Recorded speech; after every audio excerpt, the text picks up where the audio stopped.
আমার 2018 থেকে প্যানক্রাইটিসে আর গল ব্লাডারে ইনফেকশন।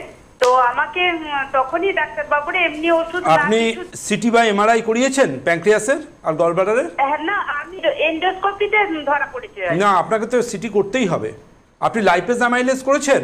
হ্যাঁ, ও মানে সবকিছুতেই আমার কাছে এই মুহূর্তে নেই, তো সবকিছুতেই ওই বলেছেন গল ব্লাডারে আর প্যানক্রাইটিসে ইনফেকশন। এই ক্ষেত্রে প্রপার কারণটা জানতে হবে। তার জন্য আপনাকে কিন্তু অবশ্যই আপনার হোল অ্যাবডোমেন একটা প্লেন সিটি করান, করে রিপোর্টটা আমাকে পাঠান, আর তার সাথে ব্লাডের current, lipase amylase, LFT, CRP complete CBC করিয়ে পাঠান। এটাকে একদম হালকাভাবে নেবেন না। রক্তের আরেকটা পরীক্ষাও আপনাকে করতে হবে, দ্যাট ইজ ব্লাড ফর 19.9। এই 19.9 এই blood test, that is one of the cancer marker, যে ক্যান্সারের কোনো চান্স আছে কিনা প্যানক্রিয়াসে সেটা জানার এইটার রক্ত পরীক্ষা।